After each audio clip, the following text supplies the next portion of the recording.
Waldo Jeffers had reached his limit. It was now mid-August, which meant he had been separated from Marcia for more than 2 months. 2 months, and all he had to show were 3 dog-eared letters and 2 very expensive long-distance phone calls. True, when school had ended and she had returned to Wisconsin and he to Locust, Pennsylvania, she had sworn to maintain a certain fidelity. She would date occasionally, but merely as amusement. She would remain faithful. But lately, Waldo had begun to worry. He had trouble sleeping at night, and when he did, he had horrible dreams. He lay awake at night, tossing and turning underneath his pleated quilt protector, tears welling in his eyes as he pictured Marcia, her sworn vows overcome by liquor and the smooth soothings of some Neanderthal, finally submitting to the final caresses of sexual oblivion. It was more than the human mind could bear. Visions of Marcia's faithlessness haunted him. Daytime fantasies of sexual abandon permeated his thoughts. And the thing was, they wouldn't understand how she really was. He, Waldo, alone understood this. He had intuitively grasped every nook and cranny of her psyche. He had made her smile. She needed him, and he wasn't there. Oh. The idea came to him on the Thursday before the Mummers Parade was scheduled to appear. He had just finished mowing and edging the Edelson's lawn for $1.50, and had checked the mailbox to see if there was at least a word from Marcia. There was nothing but a circular from the Amalgamated Aluminum Company of America, inquiring into his awning needs. At least they cared enough to write. It was New York Company. Then he hit him. You could go anywhere in the mails. He didn't have enough money to go to Wisconsin in the accepted fashion, true, but why not mail himself? It was absurdly simple. He would ship himself parcel post special delivery. The next day, Walter went to the supermarket and purchased the necessary equipment. He bought masking tape, a staple gun, and a medium-sized cardboard box just right for a person of his build. He judged that with a minimum of jostling, he could ride quite comfortably. A few air holes, some water, perhaps some midnight snacks, and it would probably be just as good as going tourist. By Friday afternoon, Walter was set. He was thoroughly packed, and the post office had agreed to pick him up at 3 o'clock. He'd marked the package fragile, and as he sat curled up inside, resting on the foam rubber cushioning he'd thoughtfully included, he tried to picture the look of awe and happiness on Marcia's face when she opened the door, saw the package, tipped the deliverer, and then opened it to see her Waldo finally there in person. She would kiss him, and then maybe they could see a movie. If only he'd thought of this before. Suddenly, rough hands gripped his package, and he felt himself borne up. He landed with a thud in the truck and was off. Marcia Bronson had just finished settling her hair. It had been a very rough weekend. She had to remember not to drink like that. Bill had been nice about it though. After it was over, he said he still respected her. And after all, it was certainly the way of nature, and even though no, he didn't love her, he did feel an affection for her. And after all, they were grown adults. Oh, what Bill could teach Waldo. That seemed many years ago. Sheila Klein, her very, very best friend, walked in the porch screen door and into the kitchen. Oh God, it's absolutely maudlin outside. I know what you mean.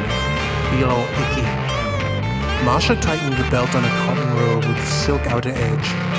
Sheila ran her finger over some salt grains on the kitchen table, licked her finger and made a face. I'm supposed to be taking these salt pills, but she wrinkled her nose.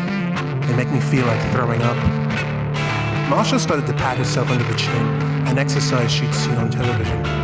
God, I don't even want to think about that. She got up from the table and went to the sink where she picked up a bottle of pink and blue vitamins. What one?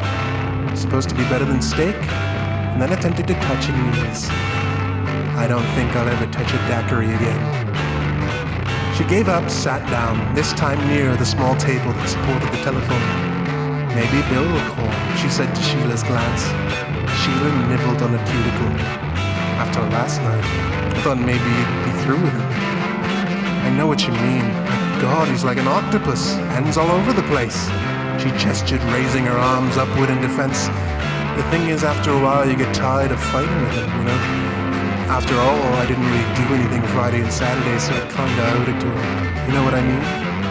She started to scratch. Sheila was giggling with her hand over her mouth. I'll tell you, I felt the same way, and even after a while, here she bent forward in a whisper. I wanted to. Now she was laughing very loudly. It was at this point that Mr. Jameson of the Clarence Dow post office rang the doorbell of the large stucco-colored frame house. When Marsha Bronson opened the door, he helped her carry the package in. He had his yellow and his green slips of paper signed and left with a 15-cent tip that Marsha had gotten out of her mother's small beige pocketbook in the den. "What do you think it is?" Sheila asked. Marsha stood with her arms folded behind her back. She stared at the brown cardboard carton that sat in the middle of the living room. "I don't know." Inside the package, Waldo quivered with excitement as he listened to the muffled voices. Sheila ran a fingernail over the masking tape that ran down the center of the carton. "Why don't you look at the return address and see who it's from?" Waldo felt his heart racing. He could feel the vibrating footsteps. It would be soon. Marsha walked around the carton and read the ink-scratched label. "Oh God, it's from Waldo." "That schmuck," said Sheila. Waldo trembled with expectation. "Well, you might as well open it," said Sheila. Both of them tried to lift the staple flap. "Ah," said Marsha, groaning.